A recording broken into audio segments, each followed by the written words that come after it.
Nós vamos iniciar o nosso trabalho voltando, né, ao nosso estudo do livro Obras Póstumas, tratando agora de um novo capítulo, as 5 alternativas da humanidade. Um tema que é muito interessante, embora muito focado, né, naquele período de Kardec, naquele contexto.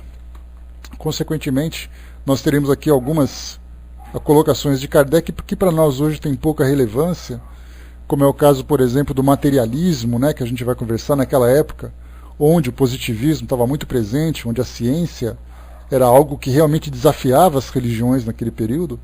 Então Kardec dá uma ênfase a essa questão do materialismo, coisa que no presente o materialismo, embora ele esteja revestido, digamos assim, de uma ideia muito mais de descrença nas propostas religiosas do presente do que uma convicção real, né, na existência do nada depois da morte física. Então a gente vai ver aqui Kardec colocando, é importante a gente fazer esse ajuste com a nossa atualidade para que esse estudo não seja desperdiçado. Porque, como eu falei para vocês, é fundamental quando nós estudamos uma mensagem, uma ideia, né, um tema que tenha sido desenvolvido em determinado período da nossa história, é importante que nós não façamos simplesmente que nós não nos envolvamos diretamente com aquela ideia sem analisarmos primeiro a diferença entre os dois períodos, a diferença entre os dois contextos. Então, se para Kardec, no século XIX, havia pensamentos, ideias que eram irrelevantes naquele período, no nosso século XXI nós temos outras ideias. Então nós fazemos os ajustes, e isso é importante nós colocarmos, porque acontece a mesma coisa quando nós observamos os estudos bíblicos. Quando pegam, por exemplo, um texto de Moisés de 3.200 anos aproximadamente, e nós falamos de Moisés como se ele estivesse falando hoje para a humanidade. E outras mensagens daquele período, fala-se de Jacó, fala-se de Abraão, fala-se de um ou de outro, né, de profetas e tudo mais, falando sobre ideias que, sem dúvida nenhuma, quando se trata de moralidade, são ideias que são definitivas, são ideias que são reais em qualquer período da humanidade, mas muitas vezes elas estão contextualizadas em situações que são diferentes da nossa época. É o caso, por exemplo, de Moisés dizer que é importante que os seus senhores respeitem os seus servos e que os seus servos respeitem os seus senhores. Como nós não temos mais escravidão, não pelo menos de uma forma oficial como havia no passado, então isso perde sentido para nós.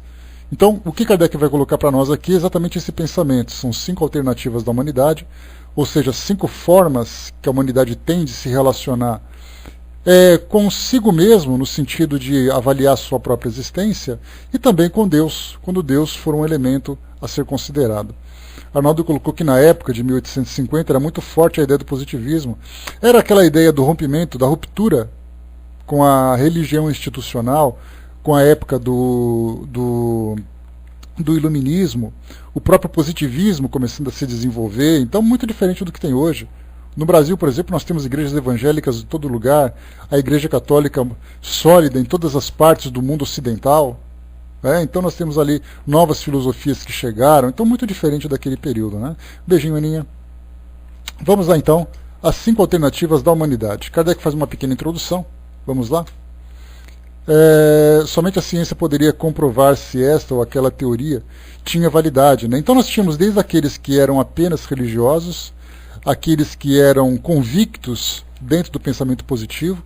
O pensamento positivo era uma comprovação científica de todas as situações, da religião, de questões da sociedade, de questões filosóficas. Né?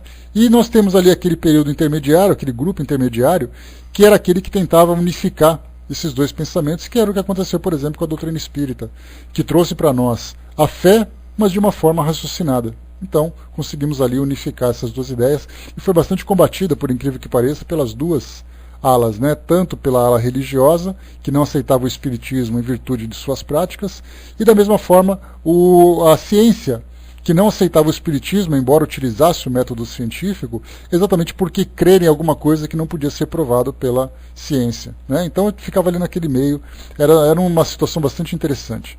Vamos então aqui conforme a gente vai lendo, é importante que vocês voltem o pensamento, tentem resgatar na mente de vocês aquela vivência do século XIX, né? Como se fizesse uma regressão de memória, para poder chegar e pensar assim, bom, eu estou no século XIX, o que eu encontro nesse momento? E aí então a gente faz depois uma progressão para o nosso século XXI e faz ali um ajuste exatamente para que esse pensamento seja absorvido dentro da nossa realidade. Bom dia, Miriam. Beijos. Vamos lá. Há bem poucos homens que vivem sem se preocupar com o dia seguinte. Se nos inquietamos, portanto, com o que virá após um dia de 24 horas, com mais forte razão é natural nos preocuparmos com o que será de nós após o grande dia da vida, pois não se trata de alguns instantes, mas da eternidade. Viveremos ou não viveremos? Não há meio termo. É uma questão de vida ou de morte. É a suprema alternativa. Se interrogarmos o sentimento íntimo de quase a universidade dos homens, todos responderão: nós viveremos.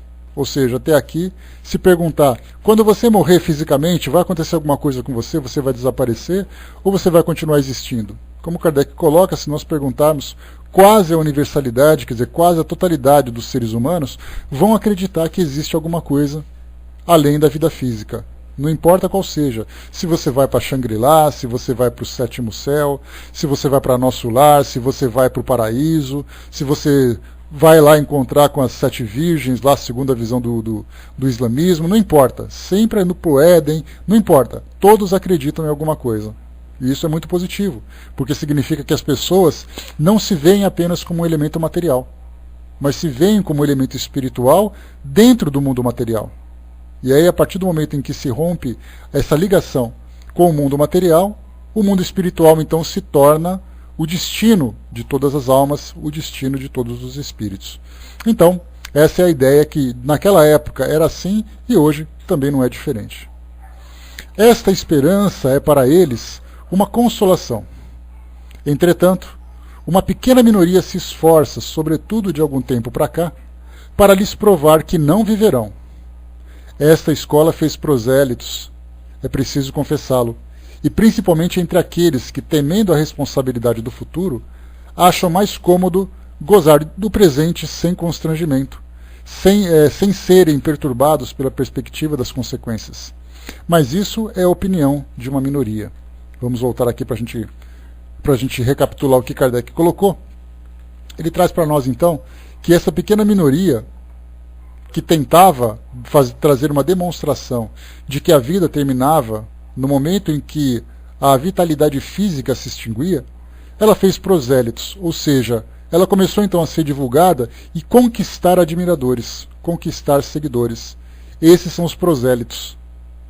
E aí então, é importante pensar que esse grupo, percebendo, observando que a realidade do presente é apenas aquilo que eles vão viver, eles poderiam viver de qualquer forma, porque não tinham responsabilidades morais. A única preocupação que eles teriam seria exatamente com a legislação humana. Então, se você comete um crime, você é punido pelo crime que cometeu. Mas se você se torna egoísta, se você cumpre as suas obrigações sociais, e isso respeitando todas as leis, mas você não tem nenhuma preocupação moral com a sociedade em que você se encontra, significa que você não tem nenhuma preocupação com o futuro, porque você não vai ter nenhuma repercussão.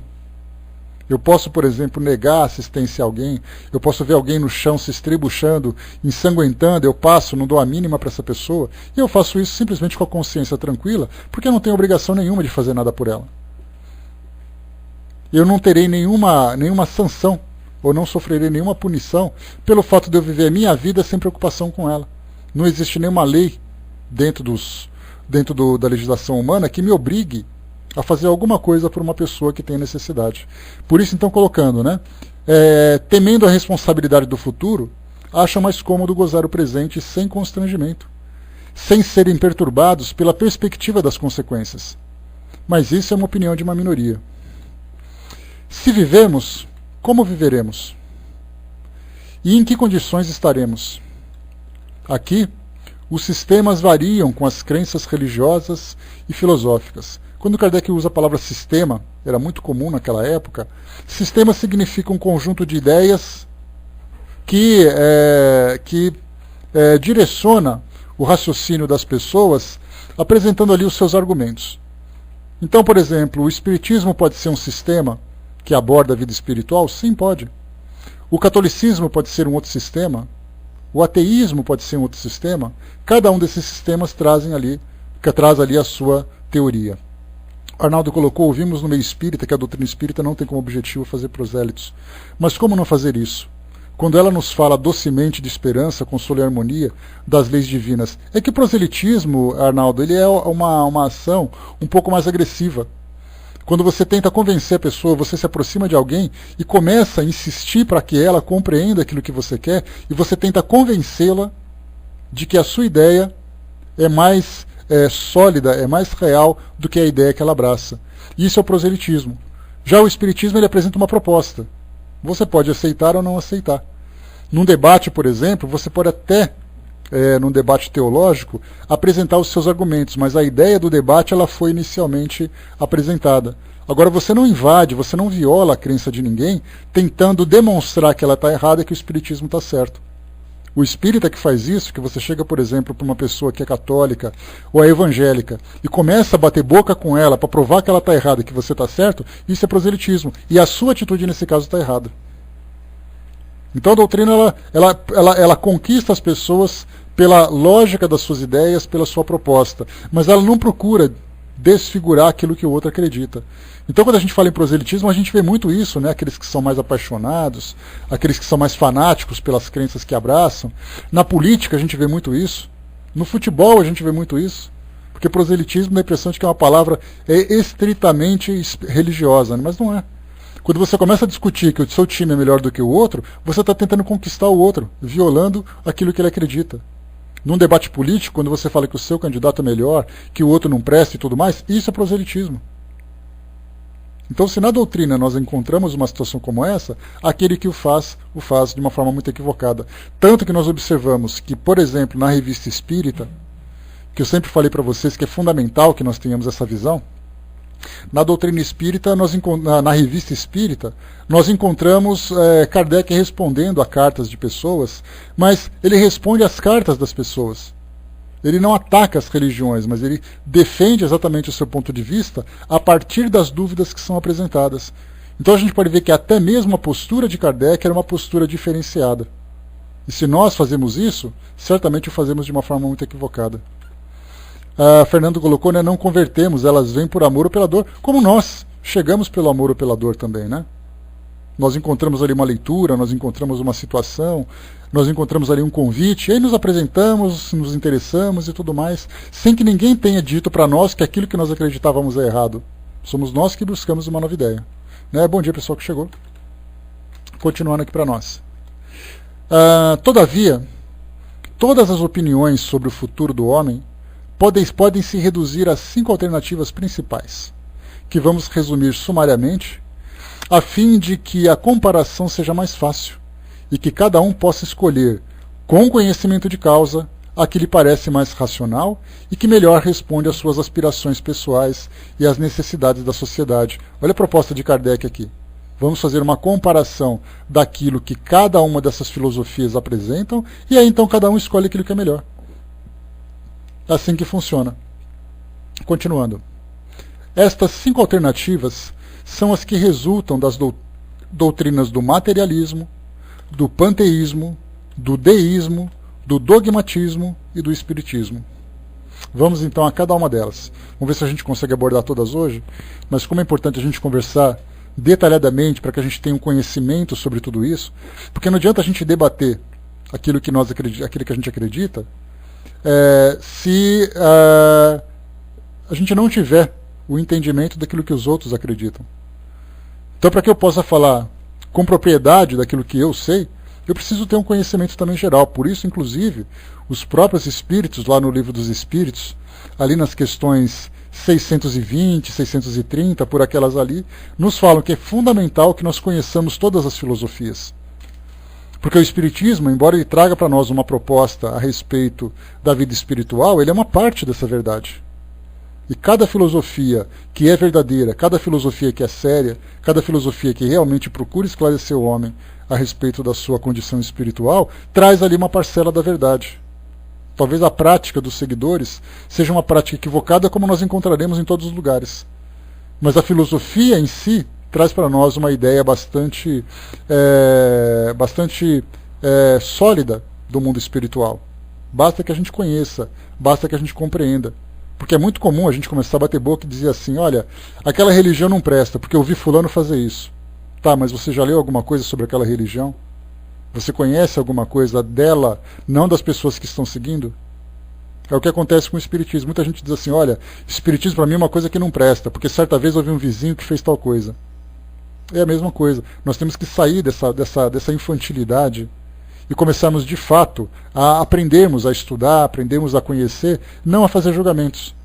Porque o conhecimento traz para nós uma base de entendimento.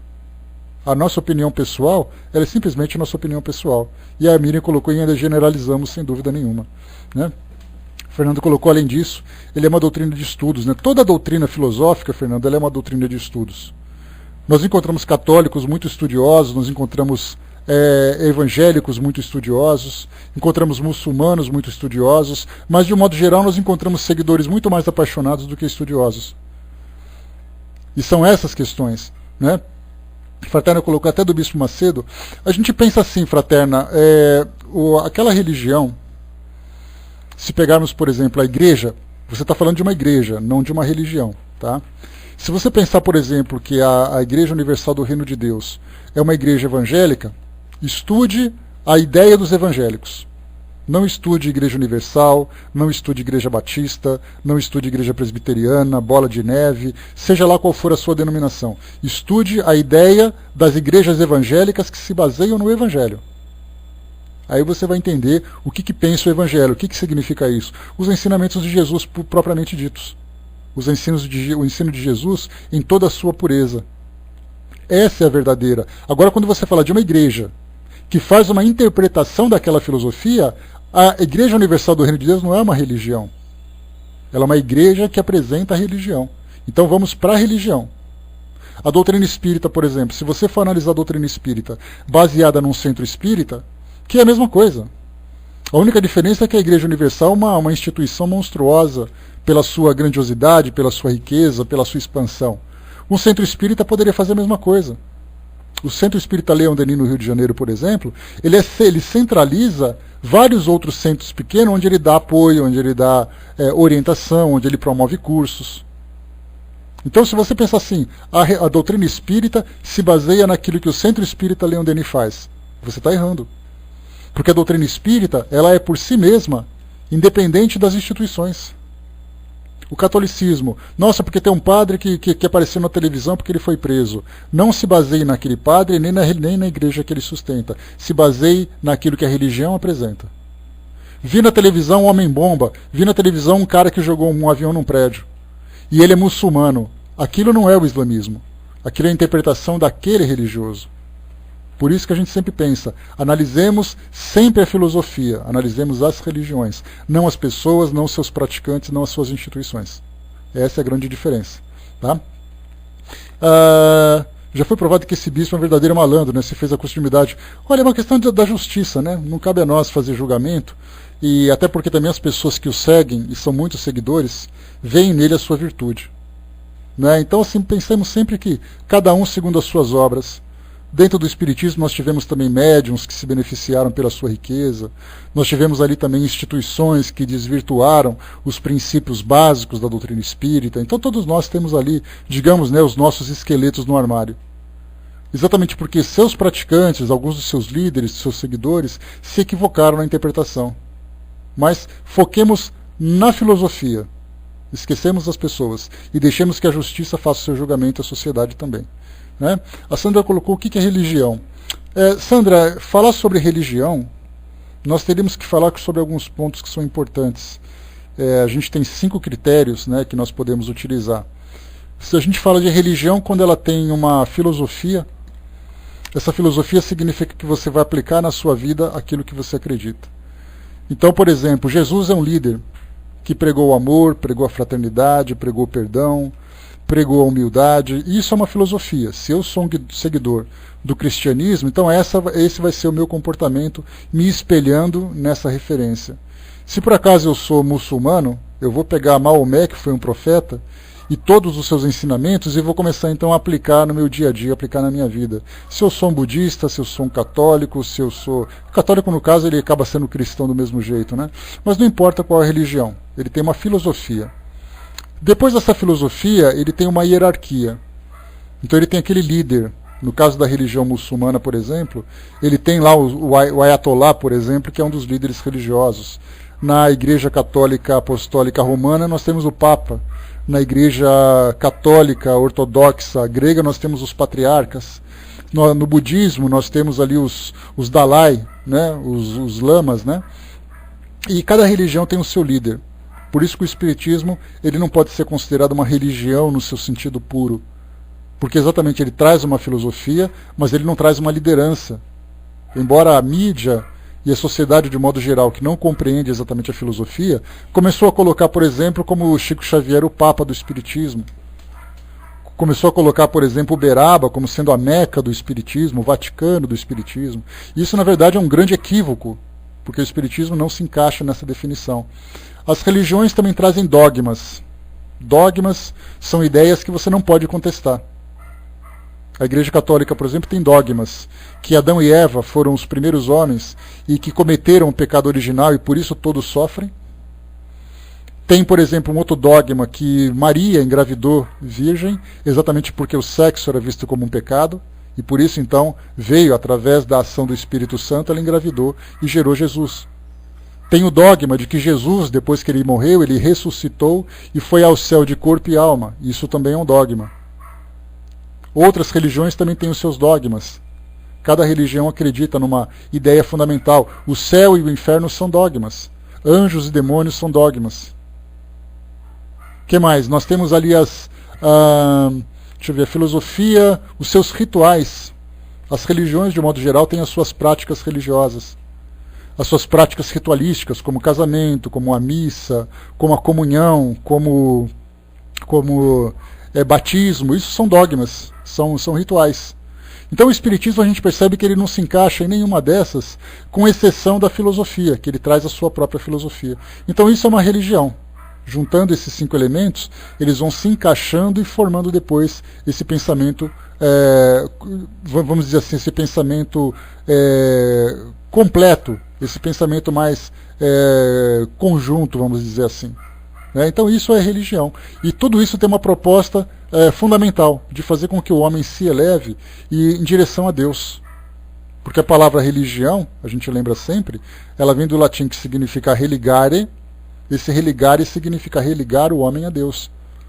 Porque o homem já veio ligado da sua própria origem, mas o fato dele ter se desvinculado, ele vai se reaproximar de Deus através das religiões. Então o Espiritismo, o debate dentro do Espiritismo é muito interessante. Porque há aqueles que acreditam que o Espiritismo é uma religião e há aqueles que acreditam que o Espiritismo não é religião. E Kardec fala sobre isso. Se nós analisarmos, por exemplo, que o Espiritismo é uma religião, nós temos que pensar apenas no objetivo fundamental dele, que é aproximar o homem de Deus. Mas o Espiritismo não se encaixa como religião dentro desses elementos que nós citamos agora. Hierarquia, instituições, os dogmas, os seus rituais, os seus líderes. Então, o Espiritismo é uma religião se isso te elevar a Deus.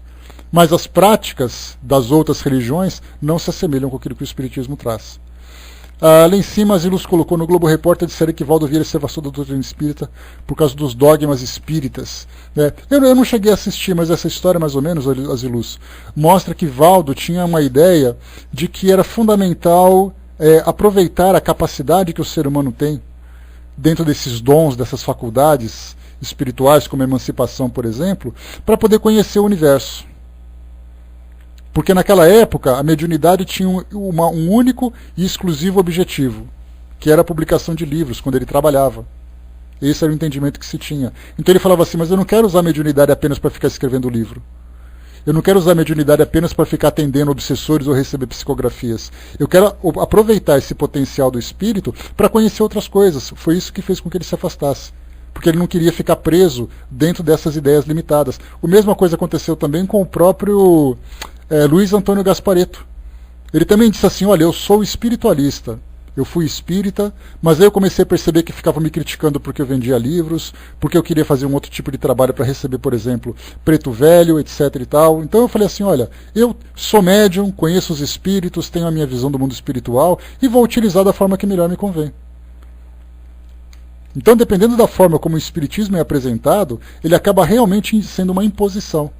Você só pode fazer isso. A gente vê muito isso em centros espíritas.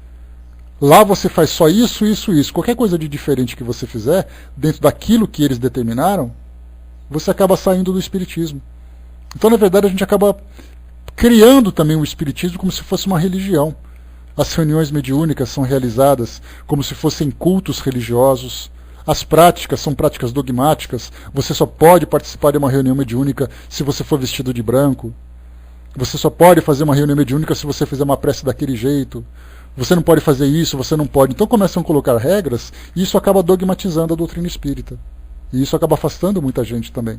Que embora goste da doutrina espírita, a pessoa fala assim, olha, eu gosto da doutrina espírita, eu leio muito, mas não frequento nenhum centro.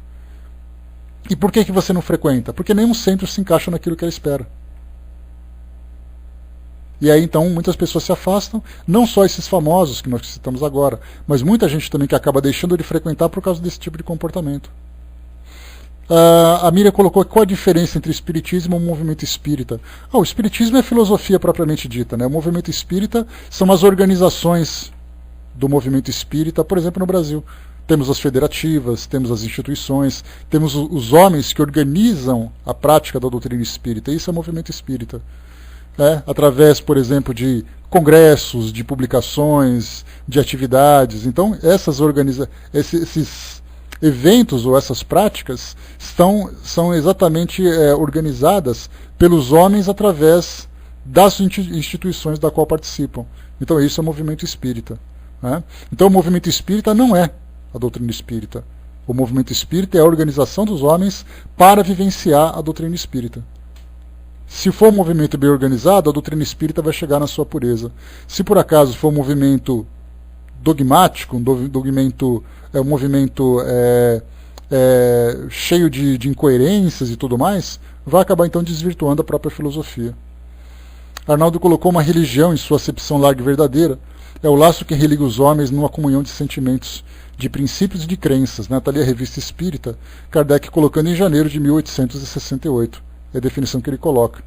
Então, em sua larga e verdadeira acepção.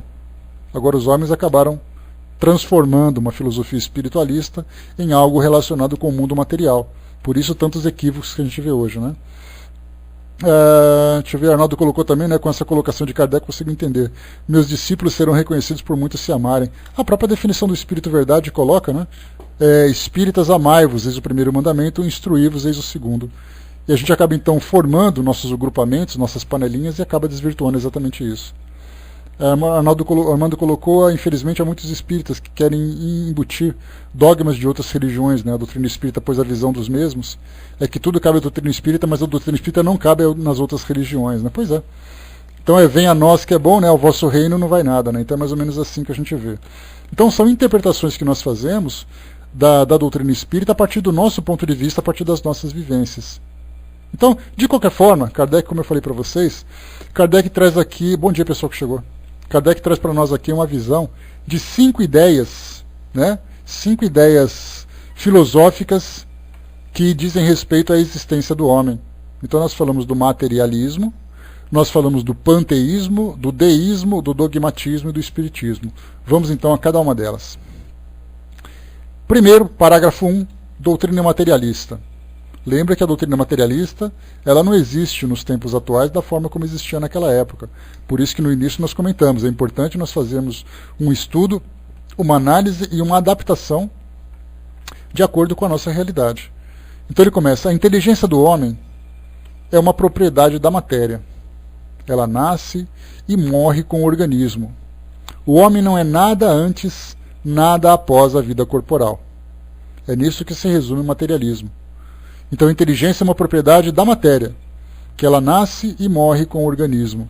Então significa que tudo aquilo que o homem pensa, tudo aquilo que o homem sente, tudo aquilo que o homem escolhe, nada mais são do que reações que acontecem no seu cérebro, reações que a matéria proporciona. Então os seus gostos, as suas tendências, os seus valores, as suas virtudes, nada mais são do que atributos do corpo físico. Se o corpo físico morre, se o corpo físico é destruído, tudo isso, todas as suas lembranças, os seus sentimentos, os seus sonhos, os seus projetos, as suas virtudes, suas imperfeições acabam com você e tudo então se desfaz. Grande abraço, Arnaldo. A gente se fala, meu amigo. Até a próxima. Tudo isso se desfaz com a morte do corpo físico. Então o nosso cérebro tem ali estruturas orgânicas com reações bioquímicas, com elementos do cérebro que produzem todas essas ideias e pensamentos. Todos esses sentimentos também. Então Kardec colocou que o homem não é nada antes, ou seja, ele começou a existir a partir do momento em que o corpo físico se desenvolveu. Isso significa que as imperfeições, aqueles homens que são mais virtuosos ou aqueles que são mais imperfeitos, nada mais são do que acidentes da natureza. Por acaso, a combinação genética fez com que um homem fosse bom, fez com que um homem fosse criativo, generoso, talentoso, enquanto que outras combinações fizeram com que ele fosse um homem sem talento, um homem sem perspectiva, um homem improdutivo, um homem que viveu a tristeza, viveu a decepção, simplesmente por acidente genético. Essa é a visão do materialismo. Kardec coloca consequências. O homem, sendo apenas matéria, os gozos materiais são as únicas coisas reais e invejáveis. As afeições morais não têm futuro. Os laços morais são partidos sem retorno com a morte. As misérias da vida não têm compensação. O suicídio torna-se o fim lógico e racional da existência quando os sofrimentos não têm esperança de melhora. Inútil impor-se um constrangimento para vencer seus maus pendores, viver para si o melhor possível enquanto estamos aqui. Estupidez aborrecer-se, sacrificar-se seu repouso, seu bem-estar por outrem. Quer dizer, pelos seres que serão aniquilados a seu turno e que não se reverá jamais. Deveres sociais sem base, o bem e o mal são meras convenções. O freio social está reduzido ao poder material da lei civil. Esse é um resumo que Kardec coloca das consequências daquilo que pode trazer ao homem e à sociedade a visão materialista. A pergunta é, por que eu tenho que ser bom? Eu posso ser uma pessoa que segue, como eu falei para vocês no início, segue as determinações da legislação humana. Então eu não vou matar e não vou roubar, porque isso vai me trazer punições. Eu vou ser uma pessoa honesta, porque se eu for um corrupto, corro o risco de ser expulso, de ser preso, ser humilhado. Então eu vou ser uma pessoa correta pelo simples fato de temer a legislação humana. Mas eu não tenho preocupação nenhuma em ser bom e generoso com ninguém.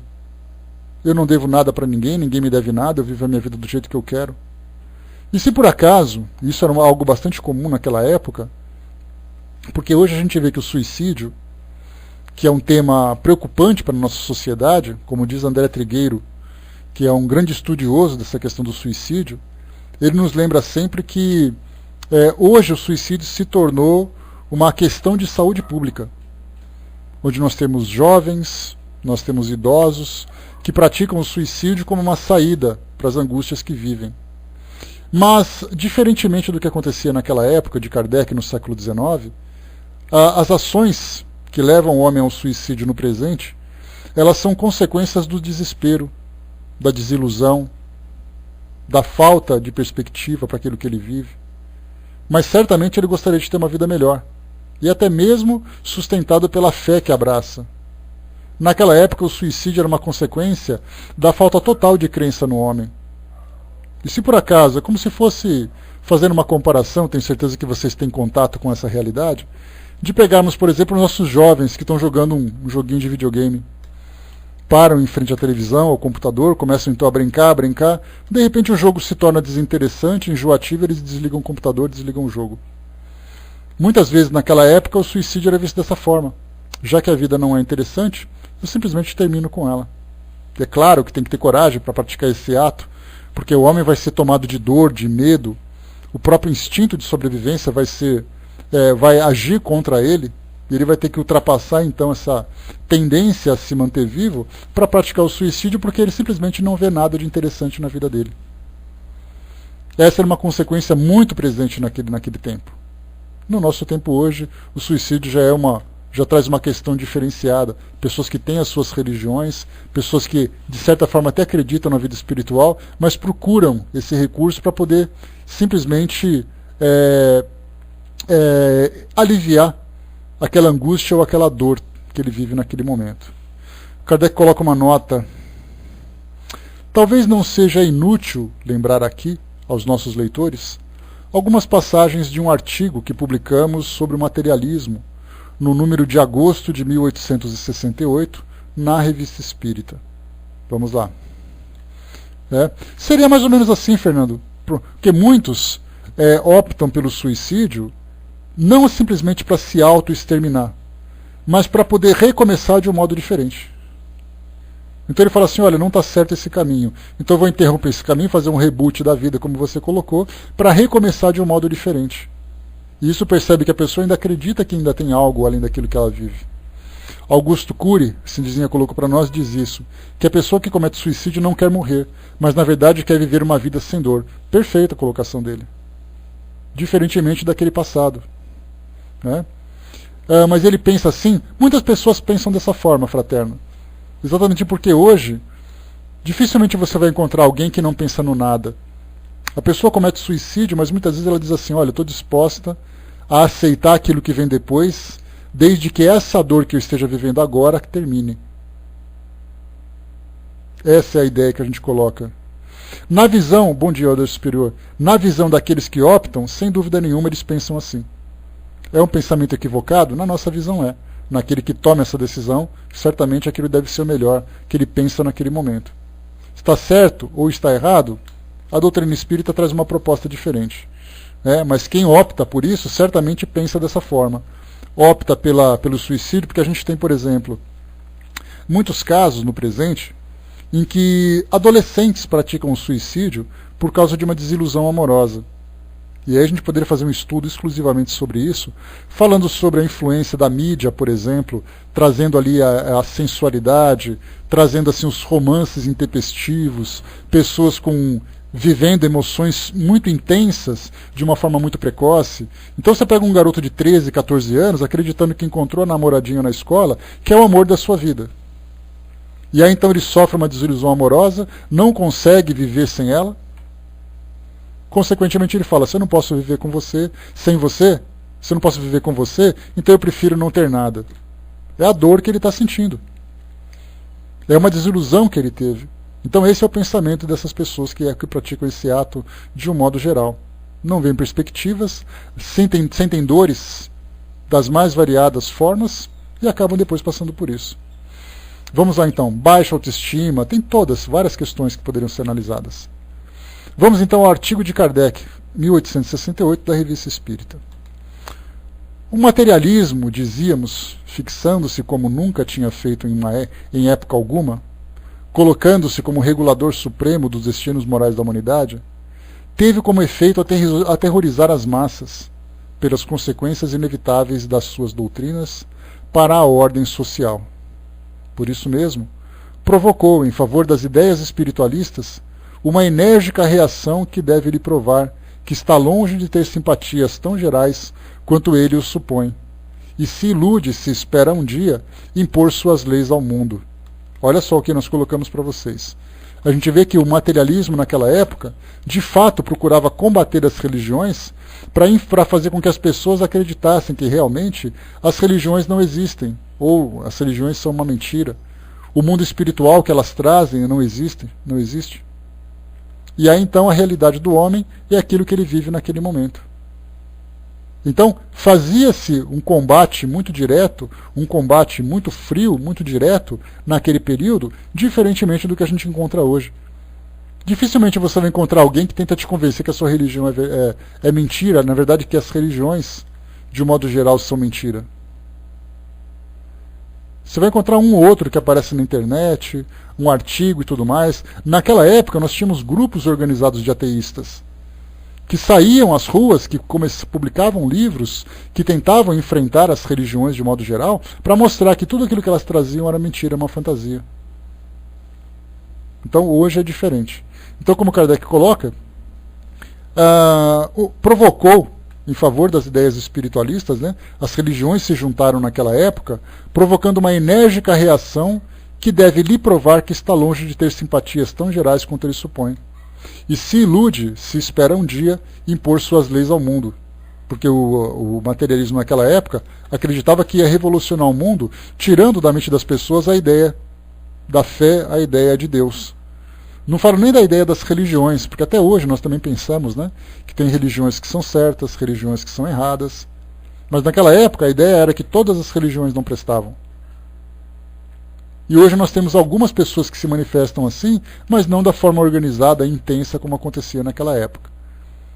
Certamente, continua Kardec, as crenças espiritualistas do passado são insuficientes para este século. Não estão no nível intelectual de nossa geração. Elas estão, em muitos pontos, em contradição com os dados positivos da ciência. Deixam no espírito ideias incompatíveis com a necessidade do positivo que domina na sociedade moderna. Além disso, cometem o erro imenso de se impor pela fé cega e de prescrever o livre exame. Daí, sem dúvida, o desenvolvimento da incredulidade na maioria.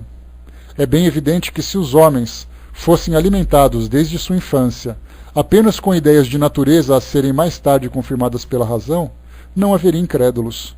O que Kardec quis dizer com isso?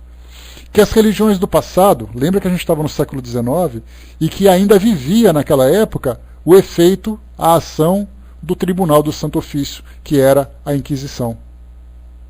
Kardec estava ali há 2 séculos de uma época, ou há 1 século de uma época, em que pessoas eram queimadas em praça pública. A gente lembra que a própria doutrina espírita, quando se fala, né, do Alto de Barcelona, quando Kardec enviou livros da doutrina espírita para um amigo que morava em Barcelona, na Espanha, esse livro foi pego, né, foi apreendido nos Correios, foi encaminhado para a diocese lá de Barcelona. O bispo então julgou que aqueles livros eram livros profanos, livros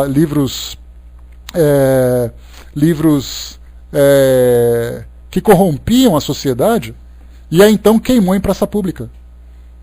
Foi numa praça, colocou todos os livros, fez todo aquele ritual da Inquisição e pôs fogo em tudo.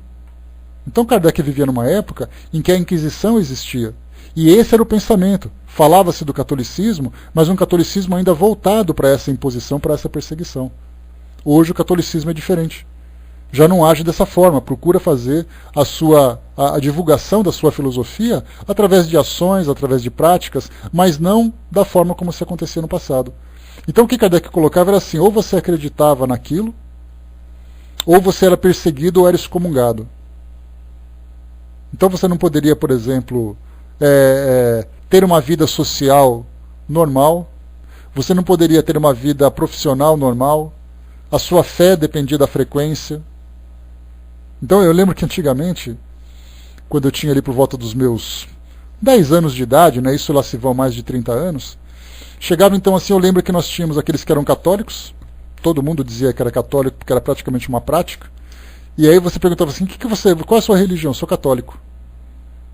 Mas um católico que não ia à missa, não ia a cultos, não frequentava ali as práticas de um modo geral, mas ele dizia católico porque se você dissesse o contrário, você sofria um constrangimento. Tanto que era assim, ou você era católico, ou você era crente. Vocês devem se lembrar, né, vocês que têm ali a mesma idade que eu, um pouquinho mais, se lembra que a palavra crente era aquela ideia pejorativa.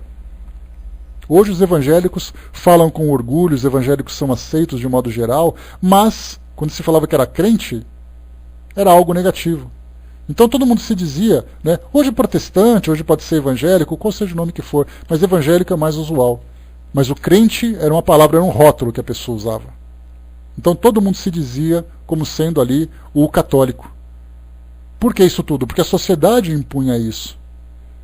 Se você falava que era espírita, por exemplo, ou era um bandista, alguma coisa das religiões que tratam com o mundo espiritual através da mediunidade, você era ali quase que isolado, quase que perseguido pela sociedade. Você não era bem visto nos meios. Isso naquele período, né? Voltando no tempo 30 anos, 40 anos. Imagina se a gente voltar lá no passado, há 150 anos, há 200 anos. Elcio lembrou aqui um fato histórico, Tomás de Torquemada, ou o grande inquisitor, foi o inquisitor geral dos reinos de Castela e Aragão, do século XV, né, o confessor da rainha Isabel, a católica. Né? Então, para a gente ver assim, como era a coisa, né? Era assim uma vivência muito diferente. Por isso, Kardec, que essas religiões antigas não cabiam naquele presente. Por que não cabia no presente? Porque, vivendo naquela época, pós-iluminismo, a gente lembra que o período do iluminismo despertou no homem a razão, despertou no homem o conhecimento, despertou no homem o senso crítico. E você que estão com essa liberdade, já que naquele período você já não tinha mais as mortes que aconteciam no passado, mas eram atos isolados, como aconteceu em Barcelona que eu passei para vocês, então os homens tinham liberdade de criticar e aceitar a religião, diferentemente do passado. Se antes você falava, eu não aceito a religião, aí então você era torturado para poder purificar sua alma. Já no século XIX já não era mais assim. Então já estava, digamos assim, amenizando a ação da igreja naquele período. Azilus colocou, mas hoje não ajudou muito, né? Eu pelo menos percebo muito essa rejeição. Né? Rejeição em que sentido, Azilus? Eu falei, você escreveu, mas acho que eu perdi um pouco da sua colocação. Não ajudou muito, ou rejeição do qual exatamente? Coloca para mim, por favor. Então, quando a gente falava sobre quando Kardec coloca que, por exemplo, aqui, elas estão em muitos pontos em contradição com os dados positivos da ciência. Quais são esses dados positivos da ciência? Falar, por exemplo, que o homem vai para o céu, para o inferno, que o homem veio do nada, que tudo que acontece é um milagre, uma maldição. A ciência fala, olha, né, eu sempre brinco com os meus alunos, quando a gente estuda um pouco de história medieval, a gente sempre pensa assim, que naquela época, em que a religião dominava, principalmente na Baixa Idade Média, né, até o século XV, até o século XVI, se tinha uma praga, tinha ali uma epidemia que matava muita gente, é porque Deus estava irritado. Se por acaso tinha ali a seca, que destruía as plantações, significava que Deus estava zangado. Se por acaso tinha uma chuva agradável, é porque Deus estava feliz.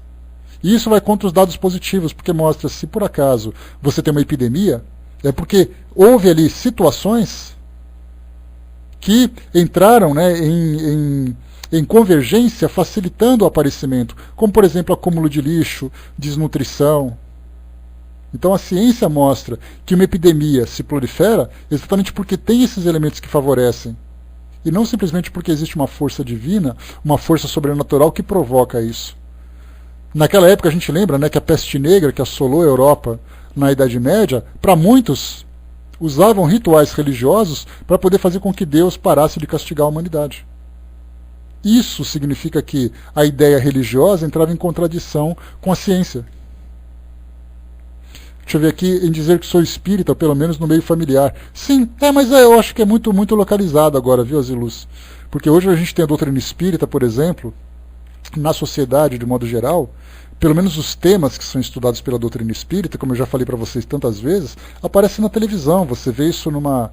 Sexta-feira passada nós tivemos um Globo Repórter que falou sobre temas ligados à doutrina espírita ou temas espiritualistas. Se você voltar 40 anos no tempo, isso era um desafio, porque a Igreja Católica ligava para o presidente da empresa e falava assim, para o seu Roberto Marinho, falava assim, escuta, que doideira é essa de você colocar esse programa? Como é que você ousa contaminar a sociedade com esses pensamentos de corrupção, com esses pensamentos amaldiçoados? Então a gente vê novelas, programas, entrevistas, publicações. Você ia numa livraria no passado e para você comprar um livro espírita você tinha que ir lá no finzinho do corredor, naquela salinha escura que ficava ali atrás dos outros livros. Hoje você vai numa livraria, você tem corredores divulgando. Doideira, assim dizinha. Era uma coisa assim maluca. Os centros espíritas existiam escondidos. Eles não tinham coragem de colocar uma placa na frente, porque eles poderiam... Basta ver a história do Chico Xavier, lá em Pedro Leopoldo, quando ele tinha aquela procissão daquele padre, né, que eu esqueci o nome dele agora, mas que organizou uma procissão lá em Pedro Leopoldo, parado em frente à casa dele para ele parar com aquilo tudo. Então era uma coisa assim que foge da nossa realidade. Então, se nós temos hoje, né, esses conflitos pessoais, eles podem ser considerados muito mais pessoais do que sociais. Não temos mais a preocupação de você sair na rua se colocando como centro espírita, entrando numa casa espírita. Antigamente as pessoas cobriam a cabeça para entrar no centro espírita para não serem reconhecidas. Porque depois na rua você era apontado, tá vendo o espírita ali? Né? Pois é, não. Eu acredito que superficial porque os temas estão sendo difundidos. Você ainda vai escondida, né? Pois é, tem que pular a janela de casa, aquela coisa toda, né? Mas é uma questão assim, né? Um conflito que você tem dentro de casa. E ainda existe muito isso em cidade pequena, a gente já conversou. Você vai numa cidade pequena no interior, por exemplo, do Brasil, em qualquer lugar, onde nós temos ali a igreja matriz na praça da cidade, onde nós temos ali, né, a Cindizinha já comentou também até da questão da calçada do centro espírita, que tem gente que muda de calçada. Né? E, pois é, lá, a Cindizinha vai em Granja, lá no interior do Ceará, é assim. Então você vai no interior de Minas, interior de São Paulo, de Goiás, interior do Amazonas, você abre um centro espírita, você tem 4 igrejas evangélicas à sua volta e a igreja matriz na frente. E aí você passa na rua, as pessoas começam a te apontar, ó, o espírita ali.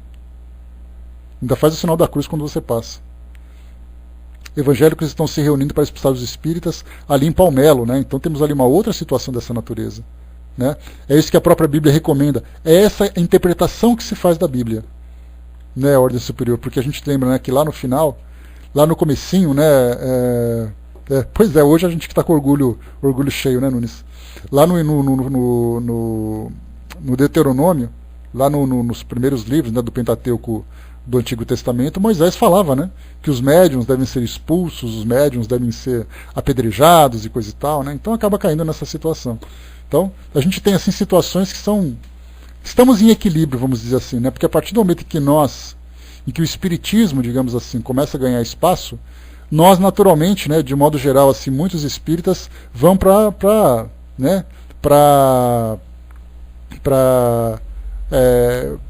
o enfrentamento. De mostrar assim, né, no passado eu tinha que me esconder, agora eu sou com muito orgulho e sou melhor do que você. Também é um equívoco. Porque a doutrina espírita não faz isso. Quem fazem isso são os espíritas. São esses que estão equivocados. Como todos os outros de outras religiões. Né? Deixa eu ver aqui. O fato é que a própria Bíblia recomenda evitar, né? Os médiuns, a interpretação que se faz do passado, mas é uma interpretação equivocada, né? Exatamente porque... Mas que está escrito, né? Se é a palavra de Deus, não tem discussão, né? Então, deixa eu ver aqui, a Miriam colocou, é interessante que nós mesmos, quando falamos em kardecismo, já seccionamos, né? Quando na verdade somos apenas espíritas, né? Exatamente. Então a gente vê que esse assunto ele dá pano para manga para a gente poder debater, né? Mas vamos em frente, pessoal. Então aqui colocando, né, que essa questão da fé cega, da fé da religião equivocada, da religião antiga, que era interpretada de modo equivocado, tudo isso então já não servia mais para o presente. Por isso, como as religiões continuavam ainda colocando essas ideias, o materialismo acabou conquistando muito espaço. Porque você perguntava para alguém, escuta, você acredita mesmo em céu, inferno e purgatório? Você acredita mesmo que Deus está te castigando porque você não foi à igreja? A pessoa fala assim, eu acho que não, então eu te convido a não acreditar em nada. E aí acabava conquistando essas pessoas. Cindizinha colocou, né, mas sabe que melhorou também? Acho que depende muito de quem está à frente, né? Veio outro padre para cá e ele mesmo já orientou 3 pessoas a buscarem ajuda no centro, né? Grande evoluindo. Pois é, alcançando aí altos patamares, né? Isso é muito bom. Continuando aqui para nós. Quantas pessoas reduzidas à crença, ou reconduzidas à crença pelo Espiritismo, disseram-nos, se sempre nos tivessem apresentado Deus, a alma e a vida futura, de uma maneira racional, nunca teríamos duvidado. Então Kardec coloca, né, uma experiência que ele teve com pessoas se aproximando do Espiritismo para conhecer e ver que tudo aquilo que foi ensinado até então foi ensinado de modo equivocado, muita gente não teria duvidado. E não tendo duvidado, não teria optado, por exemplo, em acreditar no nada. E hoje não é diferente, a gente vê uma realidade, né? Uma situação que mostra que se você é rico é porque você acredita em Deus, se você é pobre é porque Deus está te castigando, se você é saudável, se você é doente. Essa ideia também afasta muita gente. Mas ao mesmo tempo apresenta ali a ideia da prosperidade, de que se você for fiel a Deus, Deus vai te favorecer materialmente. Também é um outro equívoco que faz com que muitas pessoas, embora não se tornem materialistas, se tornam arreligiosas. O que significa isso? Acreditam em Deus, mas sem vínculo com nenhuma religião. Quantas pessoas têm assim hoje? Você fala para alguém, escuta, qual é a sua religião? Ah, minha religião é Deus. Eu acredito em Deus, mas eu não sigo nenhuma religião. E por que fez essa opção? Exatamente porque as ideias que foram apresentadas são ideias equivocadas, são ideias que ou nós não aceitamos, mal nenhum, pelo contrário. As pessoas seguem uma religião porque aquela filosofia fortalece cada vez mais a sua fé. Mas quando nós temos aqueles que nós podemos chamar daqueles que são fiéis independentes, mal nenhum. O importante é que você siga aqueles princípios fundamentais do amor, que é a lei fundamental de Deus, o resto é o resto. Até mesmo hoje, né, diferentemente do passado, quando se combatia a ideia de Deus, nós temos muitos ateus que, embora não acreditem em nada do que as religiões trazem e, consequentemente, deixam de acreditar em Deus, são pessoas de extremo valor moral. Pessoas que trabalham, pessoas que auxiliam, pessoas que estão atentas, mas, independente disso, não se vinculam a nenhum tipo de crença no sobrenatural, digamos assim. E isso mostra, né, porque essa visão de Kardec também é uma visão assim, um pouco assim, muito um pouco dura, porque dá a entender de que todo aquele que não acredita em nada é uma pessoa má. E não é necessariamente assim. Você pode ter dentro de si mesmo princípios que são muito elevados, valores que são muito nobres, sem que você acredite em nada no sobrenatural. Nada daquilo que é metafísico. Então quando você fala assim, olha, o ateu... Aliás, é muito comum, a gente vê muito isso em documentários, em reportagens lá nos Estados Unidos, onde a religião evangélica é muito presente. As pessoas dizem assim, escuta, qual é a sua religião? Eu não tenho nenhuma religião, eu sou ateu. Então você tem pacto com o diabo. Aí ele vai dizer assim, meu filho, se eu sou ateu, significa que eu não acredito em Deus, consequentemente eu não acredito no diabo. E por que eu sou uma pessoa má pelo fato de não acreditar em Deus? Só para a gente poder lembrar, já passei para vocês esses dados, foi feita uma reportagem há alguns anos na revista Veja, em que apresentou um artigo publicado nos Estados Unidos, em que fizeram a seguinte pergunta à sociedade, à população de modo geral. Quem que você não elegeria para presidente da República? Você não elegeria um negro, você não elegeria um homossexual, você não elegeria um ateu. O ateu foi o mais votado na rejeição. Isso porque a ideia da religião naquele país é uma ideia muito presente. Todos têm que ser religiosos. Então, se você é um candidato à presidência da República, você tem que apresentar sua família, você tem que mostrar que você frequenta a igreja, porque isso é um critério de aceitação. Então, ser negro, embora seja um país bastante racista, homossexual, que é, infelizmente, uma questão de debate bastante intenso na sociedade, se aceita ou se não aceita, mas o fato de você falar que é ateu já é o suficiente para ser rejeitado. Então, nós criamos, na verdade, um estigma de que todo ateu é uma pessoa que não presta. Todo ateu é uma pessoa que você não pode confiar. Todo ateu é uma pessoa má, uma pessoa egoísta. E na verdade não é assim. Então, na época de Kardec, a visão do ateu era exatamente essa. No presente, o ateu não tem mais essa visão.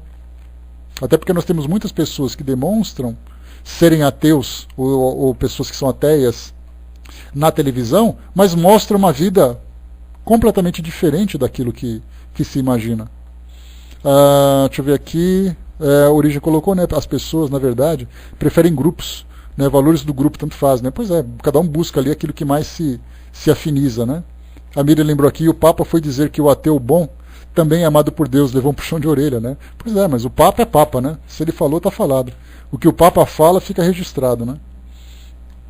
Então, continuando aqui para a gente poder já chegar na nossa reta final. Pelo fato de que um princípio recebe uma má ou uma falsa aplicação, segue-se que se deva rejeitá-la? Acontece com as coisas espirituais o que se verifica com a legislação e com todas as instituições sociais. É preciso apropriá-las aos tempos sob pena de sucumbir. Mas, ao invés de apresentar algo melhor que o velho espiritualismo, o materialismo preferiu suprimir tudo o que o dispensava de pesquisar, e parecia mais cômodo àqueles a quem a ideia de Deus e do futuro importuna. O que se pensaria de um médico que, achando que o regime de um convalescente não é bastante substancial para seu temperamento, lhe prescrevesse não comer absolutamente nada? Aqui é uma pergunta interessante que Kardec faz, porque, na verdade, as ideias materialistas, ou o ateísmo de um modo geral, ele começou, na verdade, a combater as religiões, e não simplesmente analisar o que tinha de certo e o que tinha de errado nas religiões. Então, na verdade, diz assim, olha, se você falou alguma coisa que eu não aceito, então eu recuso tudo que você fala a partir dali. Esse radicalismo nós temos ali em todos os lugares da sociedade. A mesma coisa acontece, por exemplo, dentro da política, que é a nossa realidade. Um partido político não presta, mas ele não presta a todo ou não presta uma determinada ideia que ele tem. Como nós somos muito apaixonados e muito direcionados aos nossos grupos, né, a essa ideia do sectarismo, né, eu separo aquele que não pensa como eu, aquele que é diferente de mim. Então nós ou aceitamos tudo ou rejeitamos tudo. E isso o que significa? Nada mais é do que o egoísmo, que é uma tendência ainda do ser humano a considerar apenas aquilo que para ele é importante. Considerar para ele que apenas que para ele aquilo é verdade. Que para ele é apenas uma verdade. Se não for verdade, se não for aquilo que ele quer, ele rejeita como um todo. Então as pessoas dizem assim, olha, eu não sou espírita e nunca vou ser espírita. Por que não? Ah, porque o espiritismo mexe com coisa de espírito. Tá. Mas e o resto, você conhece? Não, não conheço e não me interessa. Então acaba generalizando, né, daquilo que é negativo. Então por isso que Kardec coloca esse exemplo do médico. O médico que não concorda com um determinado regime de dieta para um convalescente, né, para uma pessoa que está se recuperando de uma doença, de uma cirurgia, se por acaso ele não concorda com aquela dieta, significa que em vez de ele mudar a dieta, ele vai cortar a comida do paciente. O que causa espanto, diz Kardec, é de encontrar na maioria dos materialistas da escola moderna o espírito de intolerância levado aos seus últimos limites, eles que reivindicaram incessantemente o direito de liberdade de consciência. Então é aquela intolerância, né, de criticar tudo, criticar todos, coisa que a gente infelizmente acaba vendo até hoje também.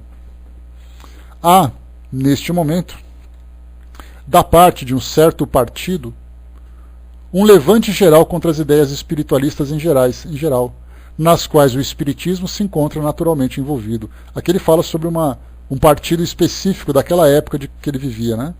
Então isso já não era um pequeno grupo de ateus que acabavam sendo radicais, inclusive atacando o próprio espiritismo. O que ele procura, esse partido, não é um Deus melhor e mais justo. É o Deus matéria, menos embaraçoso, porque não há contas a lhe prestar. Ninguém contesta a esse partido o direito de ter sua opinião, de discutir as opiniões contrárias. Mas o que não se lhe poderia conceder é a pretensão, pelo menos singular, para homens que se colocam como apóstolos da liberdade, de impedir os outros de crerem à sua maneira e de discutir as doutrinas de que não partilham. Intolerância por intolerância, uma não vale mais do que a outra. Então aqui, Kardec falando sobre a questão do materialismo. Bom, pessoal, fechando por aqui então o nosso estudo de hoje, Kardec então falava sobre as 5 alternativas da humanidade. A primeira alternativa, o pensamento que era um pensamento bastante intenso naquela época, e que hoje também faz parte da nossa realidade, embora com características diferentes, com origens diferentes, nós temos então o materialismo que nós vimos agora. No próximo encontro, na quinta-feira que vem, nós falaremos sobre a doutrina panteísta, que não é tão intensa assim. Falaremos também sobre a doutrina deísta, tá? Que são aqueles que creem em Deus apenas, mas não creem em nenhuma, não seguem nenhuma religião. E também teremos depois a doutrina dogmática, para depois então falarmos do espiritismo. Beleza, pessoal? Fechando por aqui então.